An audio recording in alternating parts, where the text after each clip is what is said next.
राजस्थान में कितनी कारगर होंगी रानी? क्या सचिन और गहलोत चल पाएंगे साथ साथ? मध्य प्रदेश में मामा का कायम रहेगा राज या कमल बनाएंगे कांग्रेस को नाथ? किसका बजेगा डंका, किसको मिलेगी मात? विधानसभा का महासंग्राम। नमस्कार, मैं संजय मग्गू और आपसे चर्चा में हूं राजस्थान के विधानसभा चुनाव को लेकर। राजस्थान विधानसभा चुनाव का काउंटडाउन शुरू हो चुका है। चुनाव नजदीक है तो हलचल तेज है। इस बीच आपको बताएं कि सियासत में हर प्रदेश का अपना एक खेल होता है, यानी कि शतरंज का ऐसा खेल कि जिसकी चौसर के पासे जनता के पास भी होते हैं, नेताओं के पास भी होते हैं। ऐसा खेल जिसके पासे न केवल सियासी पार्टियां समय समय पर बदलती हैं, तो वहीं जनता भी, जैसे नेता सियासी पासे डालते हैं, जनता भी उसी हिसाब से अपना रुझान दिखाती है। ऐसा ही चौसर का एक ऐतिहासिक खेल देखने को मिलता है राजस्थान के ऐतिहासिक राजपूताना क्षेत्र में। राजस्थान की सियासत की बात करें तो वहाँ सभी सियासी पार्टियों का फोकस प्रदेश की हर एक सीट पर रहता है, क्योंकि राजस्थान का चुनाव ऐसा होता है कि लगभग वहाँ ज़्यादातर चुनाव जो परिणाम होते हैं वो दोनों पार्टियों यानी कि कांग्रेस और बीजेपी के अंदर बिल्कुल नज़दीकी मुकाबले में होते हैं।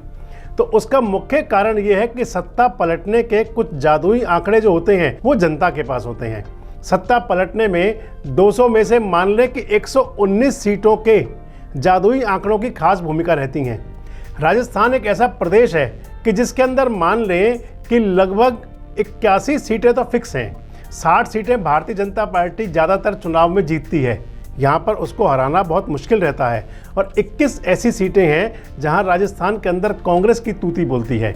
अगर पुराने सियासी आंकड़ों पर गौर करें तो मान लें कि राजस्थान की 81 विधानसभा सीटें ऐसी हैं कि जिनको जीतने के लिए बीजेपी और कांग्रेस को कोई खास मेहनत नहीं करनी पड़ती। और इसके बाद आती हैं 119 सीटें जहाँ के वोटर तय करते हैं कि राजस्थान की सत्ता पर काबिज कौन होगा। 119 विधानसभा सीटें ऐसी हैं जहां वोटर अपने वोट के द्वारा हर बार पार्टी या विधायक को बदलते हैं।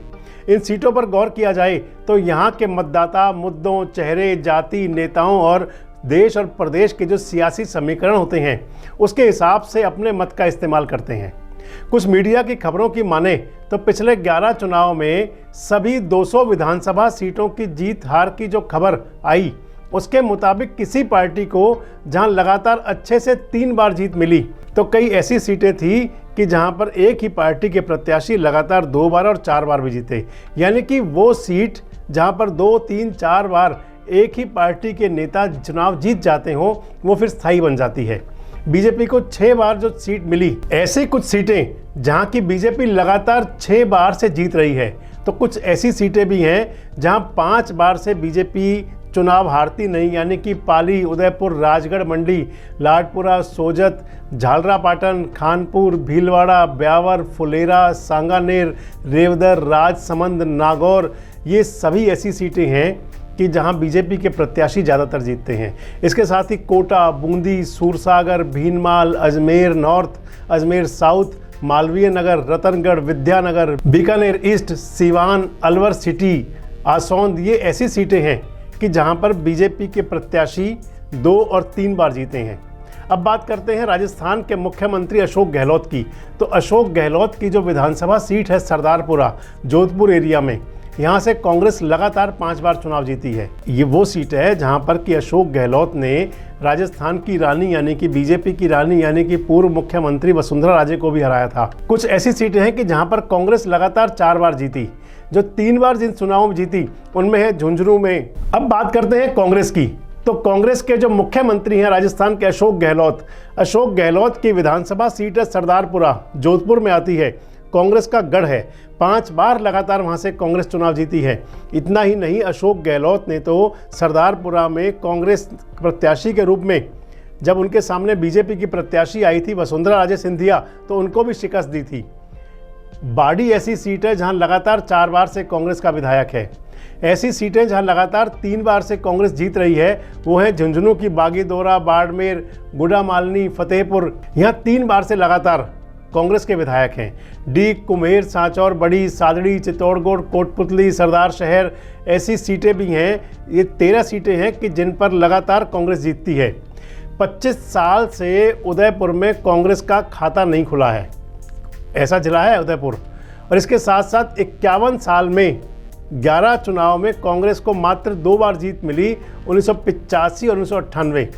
इसके अलावा फतेहपुर में 1993 के चुनाव में आखिरी बार भंवरलाल ने जीत दर्ज की थी और उसके बाद कभी वहां भाजपा नहीं जीत पाई। बस्सी में कांग्रेस को 1985 में आखिरी बार जीत मिली थी। 38 साल में फिर कभी वहां कांग्रेस का प्रत्याशी जीता नहीं। पिछले 3 चुनाव की बात की जाए तो लगातार निर्दलियों ने जीत हासिल की। कोटपुतली में 1998 के चुनाव में बीजेपी के रघुवीर सिंह जीते थे। उसके बाद वहां पर कभी भाजपा की वापसी नहीं हुई। सांगानेर में 1998 के चुनाव में कांग्रेस से आखिरी बार इंदिरा मायाराम को जीत दर्ज हुई थी। उसके बाद वहां कभी कांग्रेस का प्रत्याशी नहीं जीत पाया। रतनगढ़ की बात करें तो 1998 में कांग्रेस के जयदेव प्रसाद इंदौरिया आखिरी बार चुनाव जीते थे। उसके बाद वहां कांग्रेस का प्रत्याशी कभी चुनाव नहीं जीता। सिवान में 1998 के विधानसभा चुनाव में कांग्रेस के गोपाराम मेघवाल को जीत दर्ज हुई थी। उसके बाद वहां कांग्रेस का खाता नहीं खुल पाया। तो यह राजस्थान के सियासी आंकड़ों का खेल है, सियासी आंकड़ों का एक गणित है जो दिखाता है कि वहां किस तरह से आंकड़ों का जो चौसर है वो सियासी दलों और वहां की जनता के हाथों में बैठा हुआ है।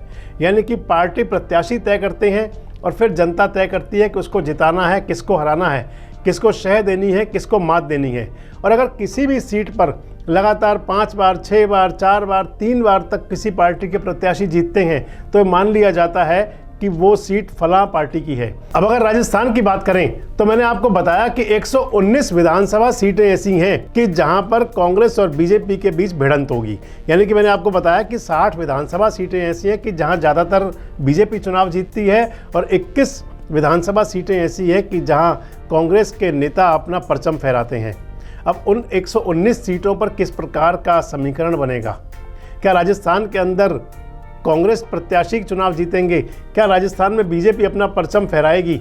ये चुनाव परिणाम पर निर्भर करेगा। अभी तो राजस्थान की जनता को भी और सियासी दलों को भी इंतजार है उस तारीख का जिसे कि चुनाव आयोग घोषित करेगा कि कब राजस्थान के अंदर चुनाव की प्रक्रिया शुरू होगी। राजस्थान के चुनाव से संबंधित इसी प्रकार के वीडियोस के लिए हमारे साथ जुड़े रहें, देखते रहें देश रोजाना। हमारे साथ जुड़े रहने के लिए देखते रहिए देश रोजाना का YouTube चैनल। सब्सक्राइब कीजिए, साथ ही देश रोजाना की खबरें सबसे पहले देखने के लिए प्रेस कीजिए बेल आइकन।